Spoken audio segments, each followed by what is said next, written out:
গাজীপুরের জাতীয় স্কাউট প্রশিক্ষণ কেন্দ্রে শুরু হয়েছে সপ্তাহব্যাপী 10ম বাংলাদেশ ও তৃতীয় সানসো স্কাউট জাম্বুরি। দেশের 10,000 শিশু কিশোরের পাশাপাশি যুক্তরাষ্ট্র, যুক্তরাজ্য, ব্রুনাই সহ দক্ষিণ এশিয়ার 6 দেশের প্রতিনিধি অংশ নিচ্ছে এবারের জাম্বুরিতে। গাজীপুর থেকে ফারদিন ফেরদৌসের রিপোর্ট। শিশু কিশোরের শারীরিক, মানসিক ও বুদ্ধিবৃত্তিক বিকাশ স্কাউটিংয়ের মূল লক্ষ্য।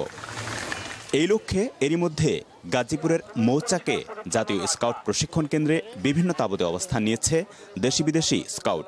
প্রশিক্ষকের নির্দেশনা মতো অংশ নিচ্ছে বিভিন্ন চ্যালেঞ্জিং কাজে, অর্জন করছে প্রতিকূল পরিস্থিতিতে নিজেকে মানিয়ে নেয়ার সক্ষমতা। আমাদেরকে এখান থেকে এটাই শিক্ষা নিতে হবে যে আমরা সব জড়তা বর্জন করব এবং আমরা এভাবে সব কিছুতে এগিয়ে আসব। বিভিন্ন বিপদে আমরা কি কি পদক্ষেপ নিতে পারি এগুলো শিখছি। কিভাবে আমরা সমাজের বা দেশের উন্নয়নের জন্য আমরা কিভাবে ভূমিকা রাখতে পারি সেটা আমরা এখানে এসে শিখতে পারছি। সবাই খুব উৎসাহ নিয়ে এসে, কারোর কোনো প্রবলেম হলে সবাই একদম ঝাঁপিয়ে পড়ছেন এবং বাংলাদেশ গভর্নমেন্ট আমাদের ভীষণভাবে হেল্প করেছে। And the food is so good here. And the friendly faces, smiles, it's just a wonderful place, beautiful place, Bangladesh is.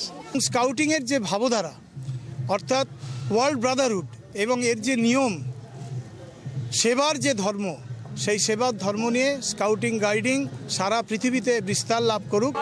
নেতৃত্বের গুণাবলী অর্জনের সবচেয়ে বড় প্ল্যাটফর্ম স্কাউটিং, জানান জাম্বুরি আয়োজকরা। সারা বিশ্বে স্কাউটিংয়ের মতো আর দ্বিতীয় কোনো সংগঠন নাই যেখানে এত অল্প বয়সে নেতৃত্ব চর্চার কোনো সুযোগ আছে। উপদল পদ্ধতিতে সেই চর্চার সে আয়োজনটুকুন কিন্তু স্কাউটিংয়ে এখানে আমরা এই জিনিসটা করতে দেই এই ওয়েতে। গতকাল বিকেলে রাষ্ট্রপতি ও চিফ স্কাউট মোহাম্মদ আব্দুল হামিদ আনুষ্ঠানিকভাবে উদ্বোধন করেন স্কাউট জাম্বুরি। এ সময় অনুষ্ঠানে প্রধান অতিথির বক্তব্যে সমাজসেবামূলক কাজের পাশাপাশি প্রাকৃতিক দুর্যোগ মোকাবেলা ও আর্তমানবতার সেবায় ভূমিকা রাখতে স্কাউটদের প্রতি আহ্বান জানান রাষ্ট্রপতি।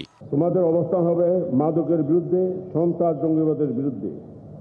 অন্তরে মুক্তিযুদ্ধের চেতনা, দেশপ্রেমে, দেশের মানুষের প্রতি কর্তব্য ও মমত্ববোধ সবসময় জাগ্রত রাখতে হবে। বর্তমানে দেশে স্কাউটের সংখ্যা 17 লাখ।